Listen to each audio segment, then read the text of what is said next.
Okay, let us just revise what we learned yesterday, and then let us move on to today's topic: how to access and write mails using Gmail or any service provider. Okay, so yesterday we looked at how to access your calendar events using Python code. Okay, so I'll just show you first.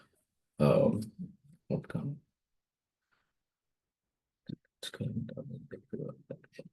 Okay. So yeah, yesterday we were struck at a point where we were able to access in the sense that we were able to authenticate, but something was missing. It was getting blocked. So the reason is this is a client. So client in the sense that the program that we have written here, cal.py, this is a client. Client is nothing but somebody who is accessing the remote resources. So those are clients. For example, if you're using your mobile phones, say if you're booking a ticket using an app, so your app is a client, but the end computer that you're touching and getting the ticket booked is the server. So that is how the server and client relationship exists. Okay. Similarly, we have got a program which accesses Google API APIs, which is a calendar. So one of the services of Google is calendar, and we are trying to access that particular resource. And so the reason that we are trying to do this is to understand how some of the authentications work. So we saw one of the authentications where during our weather.py client, where we try to access open weather map, and I think we try to access later with this particular service provider. So uh,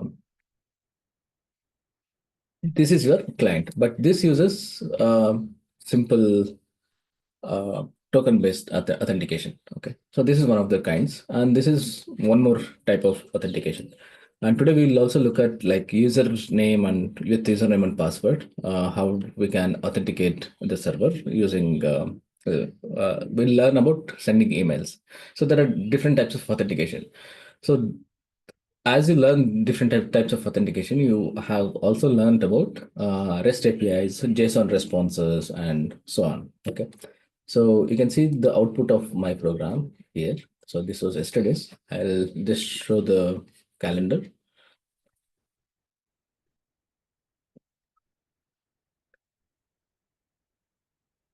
And so this was yesterday's calendar. So let me just put something here. So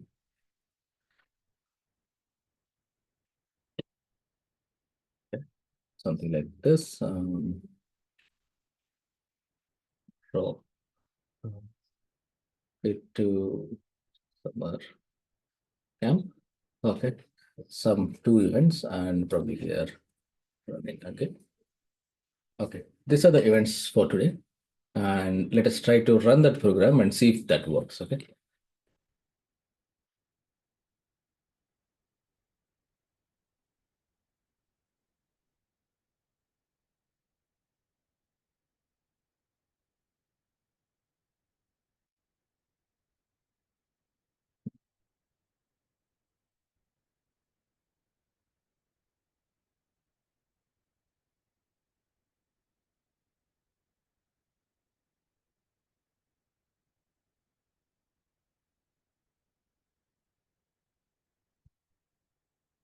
Okay.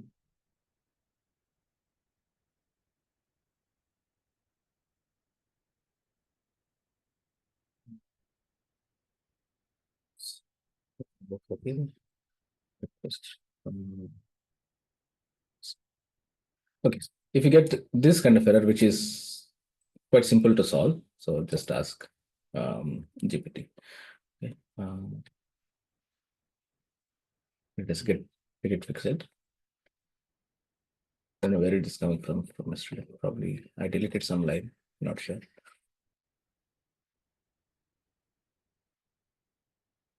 Yeah, looks like it.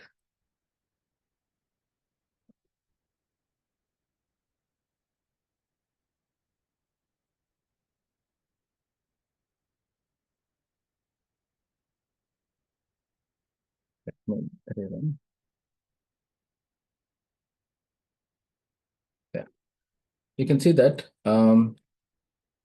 these are the in. I don't have any events in my calendar other than because this is a account which is used for demo purposes. So these are the events that I have. So yesterday it was like you can see the date 2025 4/28 and today is 29, and this is what we added just now, and you can see that we did not enter any fresh username and password. So we have automatically told the service that I am a client um, who has already established my authenticity with you by doing the configuring Google. What is that? This one, right? In Google Cloud, we went to this authentication platform and did some stuff. Okay, and then we created a client, which is one of this. Both of them are clients, and you can see that type is the desktop, and we also created. You can try out this. So these are the clients. So once you define the clients, so that client data or client related information is baked into our program. So where did we bake it? So in credentials, and you can see this particular um, key and value where when you try to access Google server, it redirects in the sense that so it's just like udemy.com. Similarly, this is your local host. So that is where you sort of tell that I am a genuine client, and you also need to. It pops up with a screen, right? For example, let me show, say, Perplexity. Some this is one of the uh, just like ChatGPT. There is something called Perplexity. Okay, so it is trying to authenticate me already. Let me just log out. Where is log out? Change the avatar, log out, sign out. Okay, let me just sign out. Okay, now you can see that Perplexity or any popular website will give this sort of pop-up saying that you can authenticate with any one of this. Okay, so if I try to do this, you can see it says that continue to publicity.ai, and it gives some by default account because of the because Chrome knows which accounts I am using. So if I this is exactly what we got yesterday. So it says that to continue to that particular server, which is like a calendar, use one of these accounts. So when I click on this account, so the Google Cloud or the Google Calendar services should know that okay, this guy is is a genuine client. So that is the reason we wanted to. There was one step missing. So for this, we don't uh, require it adds automatically. So we just added the test user and we got it authenticated. So this is what we simulated or not simulated. Actually, we wrote a client which can work with Google Calendar. Okay, so it is not just Google Calendar. There are like several service providers which do the same thing. So this is the authentication flow that we learned. Okay, so let me just explain it. So the basic idea is quite simple. Basic idea is you should not be using your username and password so that you don't. Okay, this is you. And say I took this picture from a blog. I'll share that. So you try to access Google Cloud, okay, Google Cloud, Google services. This is entire uh, Google Cloud. So first thing that you did is you tried to access um, some resource, right, which is a calendar. And while accessing, it gave a pop-up saying that who are your login and so on. Okay, so this is the pop-up that we got, and you granted access just like just now I showed perplexity.com, right? So you did that, and what happened was internally, so it did not store your username and password, but it generated code. So that code is called as authentication code. Okay, and then what happens internally is that it should make sure that for the next transaction, this particular authentication code is valid for next few authentications. So that is the reason it just stores it somewhere. Okay. Generally, all the service providers will have a dedicated server for authentication purposes. So that is called as auth servers. Okay.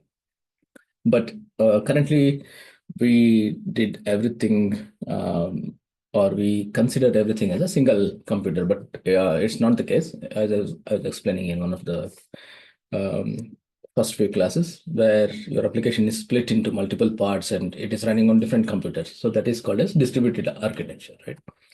So you have an authentication server, and then you store that authentication code or key. And there is also some problems with authentication code. For example, this key can be taken by some third party, and then mimic your transaction. Okay. So what to avoid that, there are several layers of security. One of the things is it refreshes your code as it does the transaction. So there are two keys internally involved. One is your auth key. So this gets refreshed. There is also something called as a refresh token. So using a refresh token, you can generate auth, a new token and so on. Okay. So you just whenever you're stuck, search internet about the flow diagram. So these things are called as flow diagrams. Okay. Flow diagrams, and that is much better in terms of visually understanding things. So this is what we did, and yeah, that's the. Please try this out. Once you try this out, you will appreciate. From zero to you have learned authentication. Okay. So that is about yesterday's class, and yeah, we looked at how it worked. So I added new events and then started working. And let me just delete this. So today we will learn about sending emails. So just a little bit primer about emails, what it is and how it started and so on. Okay. So a little bit of history and then what is happening current in today's world and how you can write emails, read emails, and so on. So when we talk about emails, you know that so long back, I think in 70s, there was before the internet was available to public network, people wanted to communicate between their servers. Okay, so they wanted to send emails and so on. Okay, so that was that was called as ARPANET, okay, before internet, and somebody came up with emails and they started using it within their network. Okay. This was available only for defense at the time and for US government, and then later it came out to general public. So how it generally works is between two computers, there is also some other computer. Okay, let us just call these servers as okay, these are clients. So let us say this is Bhuvan, Bhuvan's computer, and this is a Rishi's computer. Okay. So if they want to communicate using email, what they would do in those times, even today, but in those times is they will have a computer dedicated for um, emails. So that you can call as email server. Okay. And then one would write email with some, so anytime you send a mail, right, like the snail mail. So snail mail works like this, right? You already know what is a snail mail. So when you write a letter, you have a letter, and then on top of it, you have an envelope, and then on top of envelope, you will have your sender's email, receiver's address, and in the back of the envelope, you'll have to write your uh, sender's address, right? And this particular thing, envelope, whatever you're providing this information, are not the actual message. So these are called as, you know, you can call it as metadata, or you can call it as headers. Okay. So these are called as headers. This particular chunk of paper or the actual message is a payload. So exactly similar thing we are trying to simulate here. Okay. So those days, there even today, I think uh, there is an email client on your laptop. If you're using, let me just open the terminal. If it's there, let me try it. Okay. So, okay.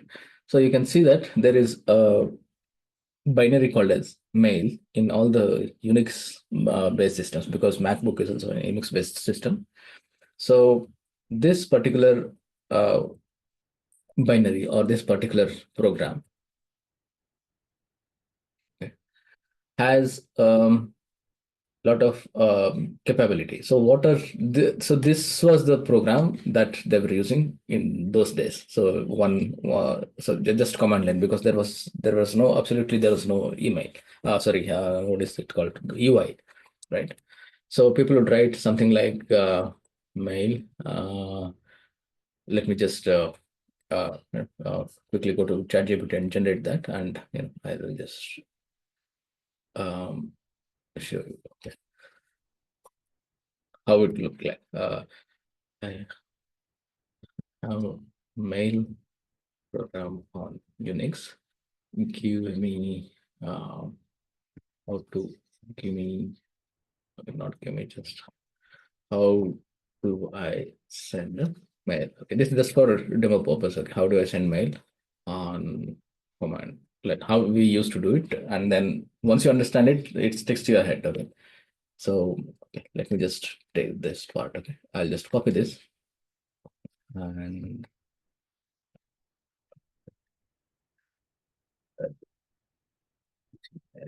dot com.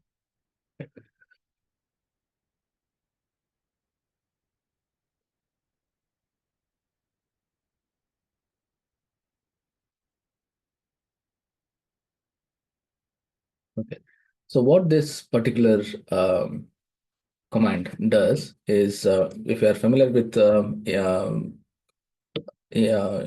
commands, this is one of the commands which echoes, in the sense it prints whatever we print here. Hi, hello. Okay. So it just prints here. It just prints. So why this was used is because today we don't require this, because you have UI and so on. So you can write something and actually redirect this text to another program. So that is called as piping. Okay, so these are called as pipes in Unix. So this output is sent to this. Okay, so mail and hyphen s subject and recipient's mail. So if I look at my mail, but I don't think I'll get a mail, but let me just check.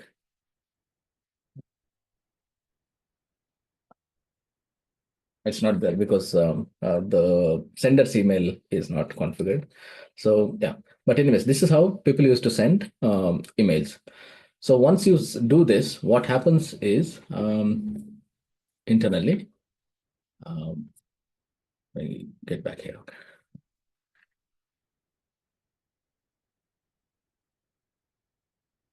What happens here is, so it goes and drops that email into this server, and Rishi comes to office, or yeah, because since it was everything was in office, it was not available to public domain. So he would come and just enter the command mail. Okay. So if he does that, so he will actually see what are the list of mails he has got. Okay. So um, and then he would fetch each of the message saying that, okay, read this first message, second email, third email, and so on. Okay. So that is how the email communication used to happen. So even I used to hear a story from my one of the managers when I was working in like one of my previous companies. So what used to happen is all the companies used to have this kind of email server, and then it was there was a network, and every employee would use their own computers, right? And then people would exchange mails and drop mails, and people would read those mails. So once it so happened that he had a fight with his manager, and he wrote a really harsh mail and sent a mail. Okay. So what happened was the mail was still in the server. So his manager, he did not, he was not yet in office, and then he went back home. This guy, so employee, went back, and then after after he slept over and morning he realized that the mail was too harsh, and then he shouldn't have sent that. So what he did was he had admin access to this particular server, and he simply logged onto this server and then deleted that particular message. Okay. So before the manager could download the messages. Okay. So today there is, you can also see if you are using Outlook, there is something called as revoke. Okay. So this is one of the features where you can revoke the um, email, which means you're removing that entry from the server. But if somebody has already downloaded it, that becomes their local copy. So that you cannot delete. So if you revoke, only people who haven't seen, they won't get the mails, right? So so that is in the Outlook. So this is how typically a mail works. So now coming to a point where we so this is at in a small scale, right? When it became available to public, so somebody had to like draft what a mail server look like, and what ports that needs to be used, and what are the authentication mechanisms that needs to be used. So that definition is generally called protocols. I'll just show you what how a protocol looks like. I'll just show you. Okay. So um, SMTP protocol, uh, protocol RFC. Okay. So this particular RFC. So generally, all the RFCs, RFC stands for request for comments. Okay, so all the protocols that we use today, that is TCP, your HTTP, SMTP. There are like innumerable protocols. When you're using mobile, there are several protocols that is working underneath. Okay, so all these protocols, somebody would come up with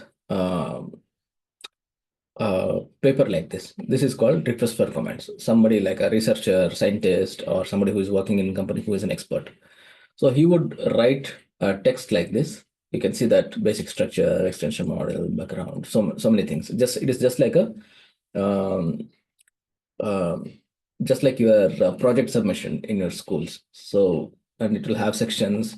And once they publish this, they uh, uh, they sort of request for the comments with other set of people who are experts in this domain. So what they would do is they will comment on this particular RFC. That is why it is called as request for comments. So that it is not like I write a protocol today and then everybody starts using it, right? So there should be somebody, a group of people. So it's like network. You can see that when it was last modified, I think 2001. Somebody, and you can also see the company where it generated. And SMTP stands for Simple Mail Transfer Protocol. So, and IETF is an organization. I think I think Internet Exchange Task Force, something like that. Okay, so this is a organization which has a lot of experts in there, just like IEEE and things like that. One second. Um, yeah. So they come up with this, and then this is how it looks. Okay. So, but we have simplified, like 10,000 steps above. You are the user. There's a client, which is your mail program or Outlook or Gmail, some sort of client, and then you have a server, and then what it needs to do. So these are the specification. You can have. I'll show you some other RFCs as well. So that RFC, TCP, IP, something like this. Okay. So you can see this was published in 1981. So before even I was born. So it's like DARPA Internet Program. That is what it was called when it was under defense. You can see that here, prepared for defense advanced research. So this is the protocol they came up with, and that is so it powers the internet, right? Today's internet. So TCP is one of the like popular protocols. So this is how it looks. So people would write this and request for comments, and when people like me, say who were protocol stack developers, we come here and we could pick up these RFCs, and then we start writing code. So that is where our programming skills, and this is like a requirement document, and then we write the protocol stack. Okay, so this protocol stack, for example, TCP protocol stack is already written.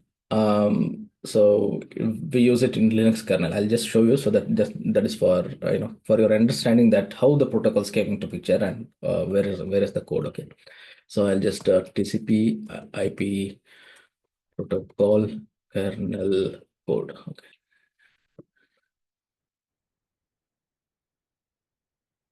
So I'll show you how it is written. So you can see that it is hosted already by Torvalds. Torvalds is the guy who wrote the code for Linux Torvalds. So he's originally from Finland, but yeah, he lives in Portland now. Okay, so he is the repository owner for this. So this empowers all the TCP IP communication over the network in your Linux box. So this is the code changes that they have done. So there are so many authors, you can see that, right? And I'll just show you some random code. So this is TCP.c. This is so you can see that this is written in C language. Okay, so they read the RFCs like this, and then they implement. the program. So that becomes your protocol stack. So that is what is running on your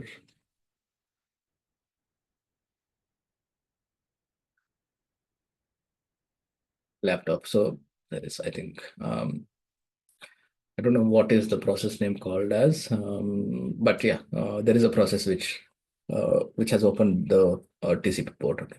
So I can also do let's start uh, CP.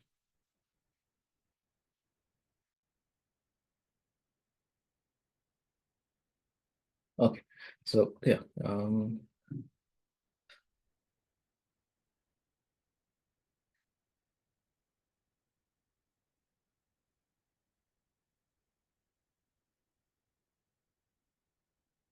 I just want to show some port numbers. Interface. Uh,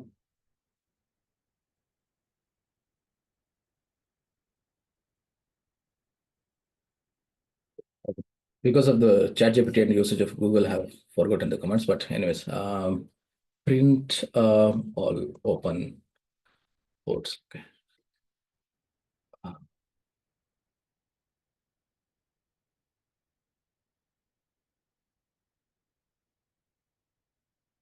you can listen to this, or you can.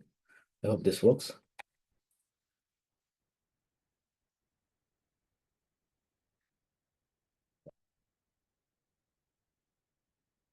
You can see that there are like several ports that is open.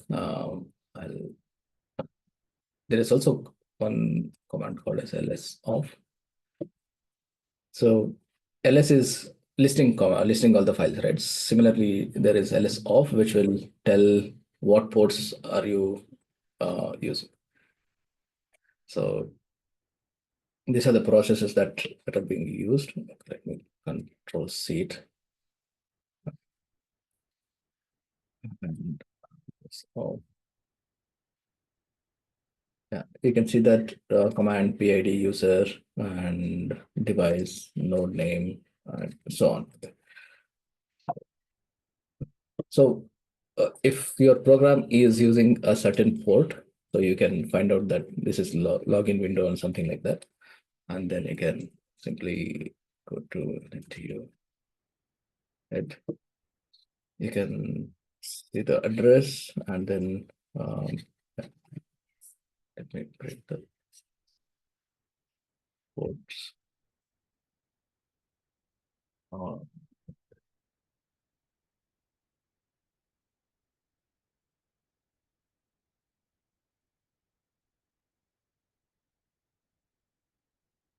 Let me just copy this.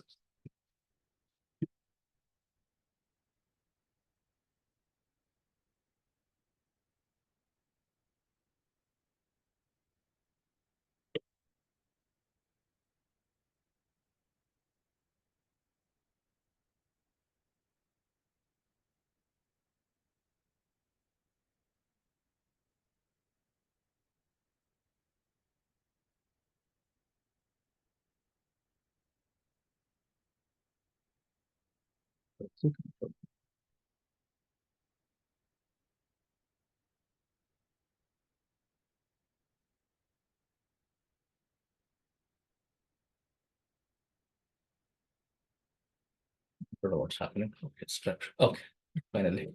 Okay. It took some time. Okay, you can see that these are the process names. Some Postgres is a database and so on. So you can see that this is IP protocol. There are two versions, IPv4 and IPv6.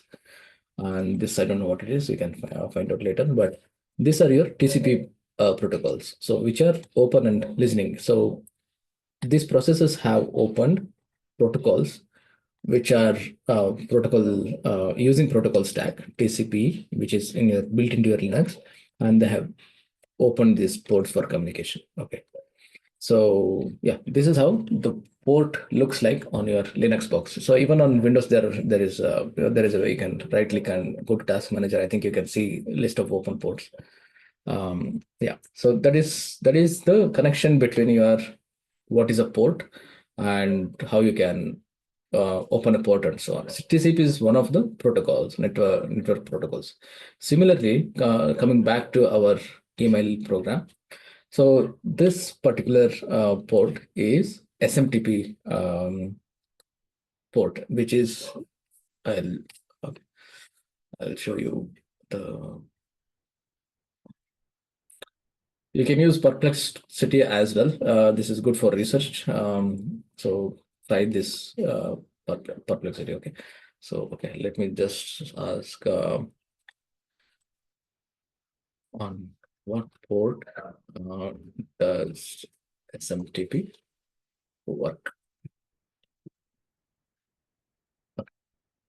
You can see that. So there are few ports. That is, this is defined fixed. So when you if you want to write a program where you want your program to open a port, these ports are like fixed. So you can't use these protocols outside your box. So you cannot open this. So these are like reserved for this particular um, protocol stacks. Okay, just like TCP, SMTP is one of the protocol. Okay. And then how do you make use of this protocol? So this is how you make use of it in Python. Okay. So let us just understand from Google's perspective. So now you got an understanding about what is a common server where it is say um, your organizations or your college or schools server. You had a server. Let me draw a server, and then uh, you were connected or you send mails through your personal laptops or somewhere, and it is logged here. Okay, the protocol that is working is SMTP, and it has some port. So that port is this. Okay. So you sent a mail. So this particular server. So every server has an IP address. So that IP address can be accessed using URLs. So this is what we are trying to do. So we can't remember IPs, and IPs also keep changing. But the DNS servers in the network make sure that your IP address to this particular URL translation is done. Okay, so you don't have to worry about that. But you understand that every server has an IP address, right? Even your laptop has. So you send to that particular IP address, but not directly using the IP address, but using the URL. Um, okay, you sent. So how do you send? So what this is at you can create your own SMTP server and you can run your own service. So that is not a problem at all.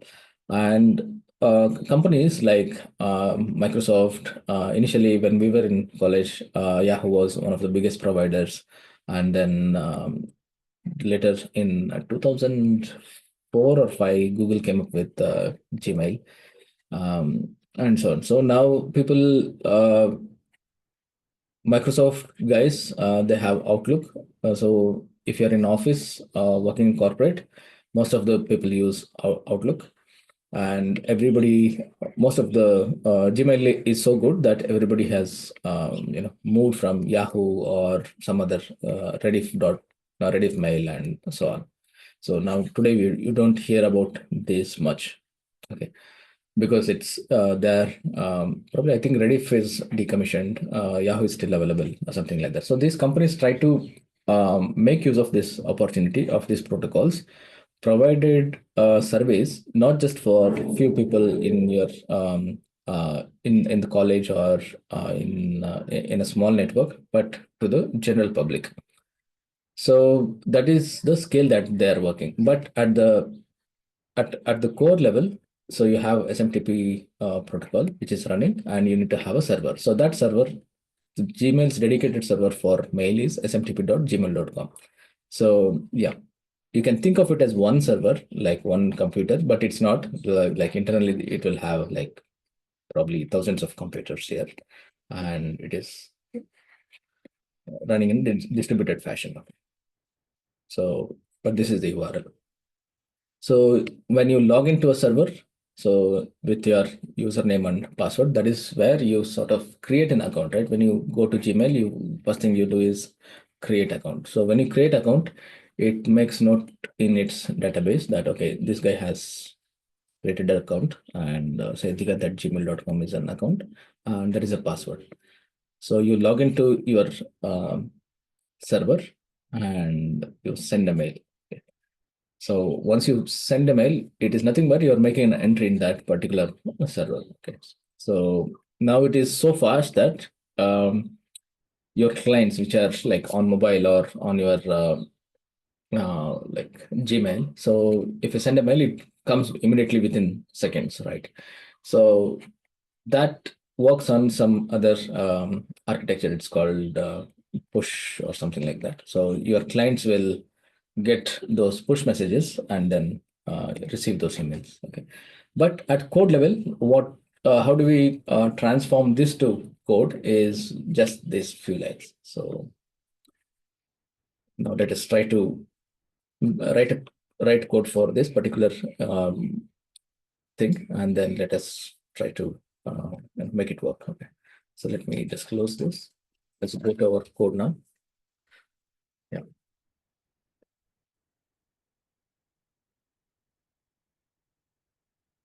clear it.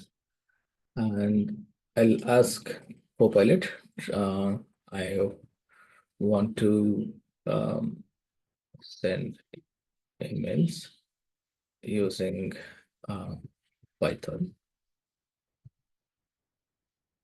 Emails via my Gmail account. Let me give my account details to this guy. Uh, so let us okay, Gmail account. Where is Gmail account? Yeah.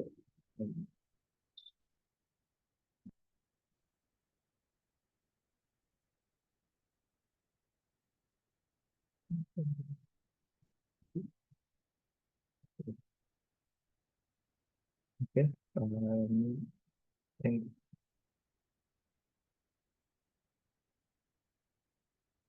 sync this and password. Okay. Since this is a demo account, so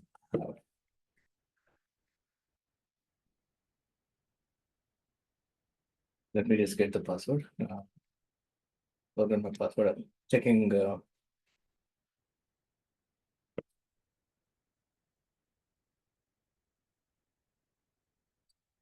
password. Password. Okay. So this is the password for this particular account. Using this username and password in Python. So this is all you need to do to generate the code. You don't have to like write, but you need to understand the underlying structure of the program, because if you do not have that structure, you won't be able to enhance your program and then make it big. It's just like I was telling you, right? It's just like abstract art. You don't make out of that anything, but you just mix up colors and so. Okay. So I'll just create a new file. Send, uh, send.py. Let me paste it. Insert the cursor.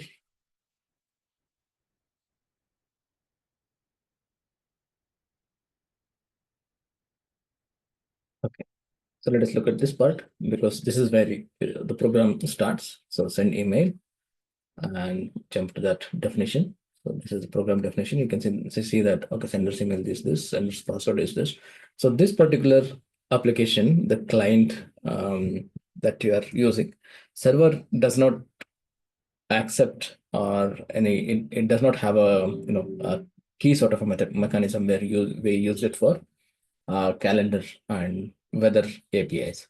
So this is not based on HTTP, in the sense that the browser, right?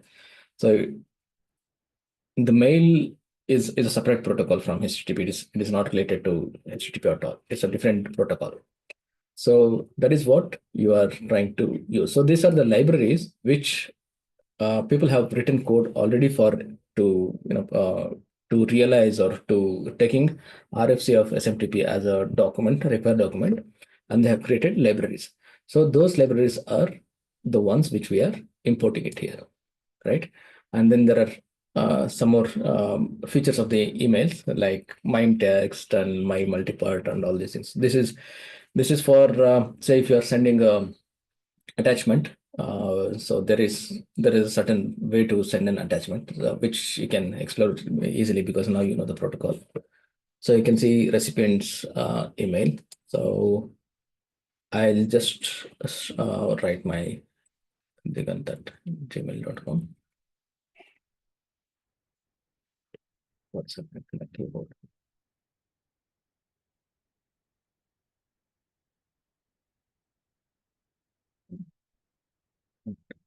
Gmail.com. This is a test email. Let us see if it works. This is the basic structure. Okay, so let me just send out. Just click on this, or you can trigger it on here as well. So yeah, you can see that we got some error here. Okay, so let us try to understand what is this, and then I'll explain what is this. Okay, invalid second factor authentication, something like that. Got this error. So this is how you need to debug. And as you see, we haven't written a single piece of code, all by ourselves. Like we just configure some parameters. Apart from that, we don't do anything. So you can see that the service provider, who is Google in our case, it requires some additional stuff to make sure that this things work. So this is so you can see that when you forget your password, you require two-step verification where you get retrieve the password, you get code either on your recovery email, or you can also get a OTP on your phone, which is called as two-step multi-factor authentication. So Google has similar steps, right? Such as enable two-step verification if it's not already there. So let me just click on that one. Let us open here, which is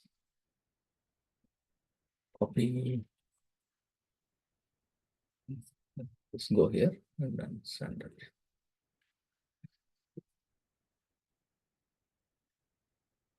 So in your Chrome, you can use multiple different sort of workspaces. So you can have you can have multiple accounts logged in, and that particular information is only available in your that particular context. Okay, so this is for bits and bytes security. Let's see, review the security two-step verification. It's and is it enabled? Since you can see that passkey to also. Okay, continue. Just fingerprint. So this is turn off two-step. So this is already there. Okay, which means two-step verification also already there. So let me look at what we did. So under signing to enable two-step verification if it's not already enabled. Okay. Okay, this is done already. Generate an app password after enabled to go back to security settings, signing into Google and app passwords. Select mail as app. Okay.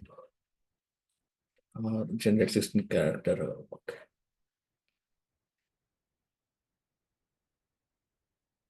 So the program that we are writing is an app. So generate mail as app, signing into Google, app passwords.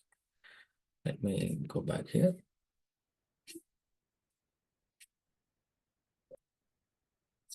Add security authentication. Go back. That's that. App password second simple search. Mm. Okay, this was from 2004.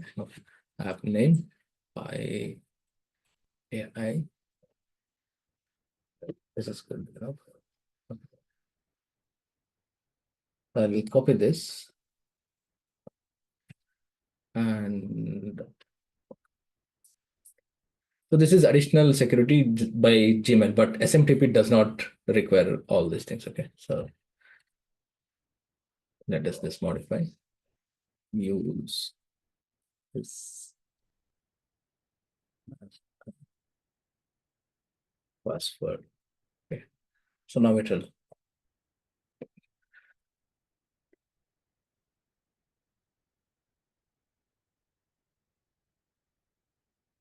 So it is. So this is like first time configuration. So, but this just the email is not our final goal, right? So this is one of the things. So if you configure it once and make sure that these things work, then you can build the subscription service easily. So this is, you don't have to change this again and again unless there is a change in any of these emails or something like that. Okay, so let us take this and send us and delete all the code.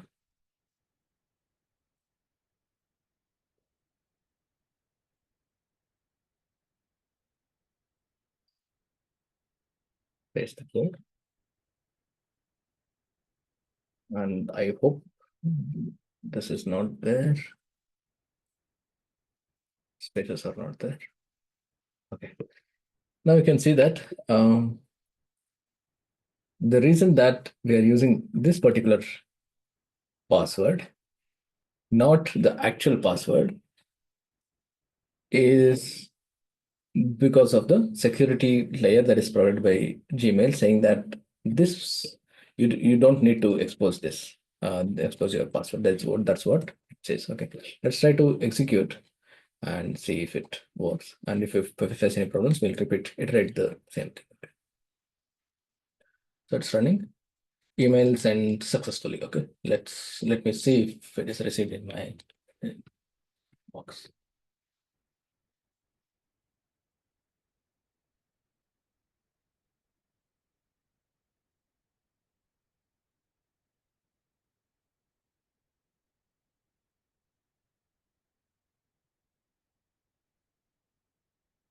Okay, okay.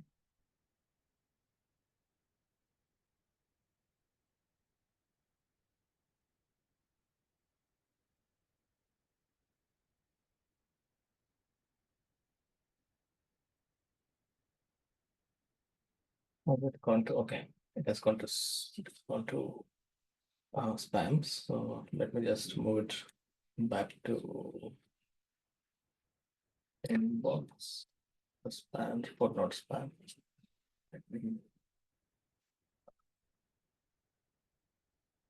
Let me just show you the test email. I'm dragging this to the screen. So this is my digant@gmail.com account. So I had sent a mail. So you can see that this is a test email sent by Python, which is nothing but what we did a while ago. So now we have understood how the email works, right? So it works on, we started with bare minimum password and it did not work. And why it did not work? Because you, uh, the service provider does not allow this sort of password, but you can create an app, which is, the app is nothing but your sendmail.py program. App is a short name of application, right? So this is your app and you need to authenticate the app. So that is what you created here. Where is that? Yeah, this one. So you created an app password and then, so you can see that it is not bothered about, password and things like that, but it just created, it knows that, okay, this is the ID or the secret that I have created. And if I receive this, okay, then that's the password. Okay, So that is what the app passwords help you to do. So you don't have to share your password. So then this is an additional security provided by Google. It's not SMTP. Okay. But okay, now we have worked with Gmail and we successfully sent a mail. So now you can stitch together, getting back to our original program, which was to just to um, bring back our concepts from memory. So what we have learned so far is to read news from HTML pages, HTML pages, and we also learned about how to get weather news, uh, weather, giving the longitude, latitude, and also you can there are in assignments I have mentioned you can provide city name and you can get the weather and so on. So this was using RESTful APIs. This is an API. This was introduction to API. HTML pages are different from APIs. HTML pages are like this. This has like tags, HTML and so on. There are so many tags. And this is mostly JSON. Okay. And the authentication mechanism that we used here was key-based authentication. We logged into that particular, I think, weatherstack.com. You created a username and password. You created an account. And from that, you created a key. And you're using that key for fetching the information. So this is what we learned in weather module. Okay. So, and then yesterday we learned about how to access calendar, which is another service, web service. You can see that all of these are web services. Okay, so this is this works on HTTP and then HTML pages, whether HTTP, and then on top of that REST API. Calendar works similarly like that. And for calendar, we have used OAuth 2.0. So yeah, this specification or OAuth mechanism has different versions. This currently we're using 2.0. So it can, it can go through changes because this is just like we looked at RFs, right? People write about security, the cyber security people who are experts in this, researchers, professors, they like sit together and understand what is the problem and they come up with new or changes to this particular protocol. So OAuth means open authentication. Open authentication in the sense that you can be anybody. Like you could be a Gmail person, you could be using Udemy, you could be using Perplexity or any other app. So there is you are not exchanging username and password. You don't have to send your username password every time. You just need to create keys, which is already created once, and then there is a refresh key on top of it, and then we are using that. So that is what we learned in calendar. So today in today's class, we learned about mails where used Gmail service. Okay.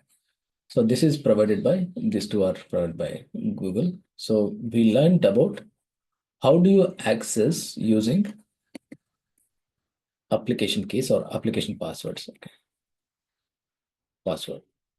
Okay. So now we have learned about at least three types of authentication here. So the reason that you you have learned all these things is any service in today's world is most likely comes under either this or this. So if you have to create your own application where people have to use authentication, now you know because you know the flow and if there is an application in your company, for example, you want to automate ServiceNow tickets or something like that. So ServiceNow provides OAuth, and then you can use the code and then get the list of tickets and do the magic, whatever you want. Okay, and then we will write an aggregator code, which is like our main code, and then we can run this periodically. So these things we have learned so far, and from tomorrow we'll try to put all these things together and try to write aggregation code. And then we will also learn about how do you make sure that this is uh, quality assured, which is nothing but in corporate it is called quality assurance. Or so this is one of the teams where people test your app and make sure that it does not have any problems. Okay, so requirement versus how it works. So that is what quality assurance. So we will learn about more about like how. So quality assurance happens at different various levels, right? So if you're a developer, at developer end, it is like unit tests and probably some regression test and so on. And then if you're a testing team, so if it is software is too big, for example, you have a complete team to manage news module, that particular news module testing team will do that particular like module test or a component test of that. And people who put all these things together, maybe that's like a product testing team or something like that. So they will write end-to-end tests. So that is called as integration testing and so on. Okay. So once all these tests are passed, product is said to be it is of a good quality. So once you have a good quality product, so it goes out and you can deploy it to some server or multiple servers if you split this into microservices, and then all the users can come and access your service, okay, and subscribe to you. So that is what we are going to achieve in coming weeks, coming days. So I hope, yeah, try all of this. So there are enough assignments. So it does not take more than 1 hour to if you sit and do these exercises. It will be fun and it will be interesting, and also it is addictive because you're not writing your own code, right? It is like you learn about how to tune your words so that you get right code and so on. So which is prompt engineering. Okay, so I want you guys to do this this week. Make sure that you clone my repository, write code, and push and make this application work. Okay, so if you can do that, you can build almost anything, because now you know the pattern, mental patterns like requirements, how to ask, how to come up with a document, and how to attack each of these modules, and yeah, things like that. Okay, yeah, thanks for staying, and yeah, have a great day. Yeah, see you.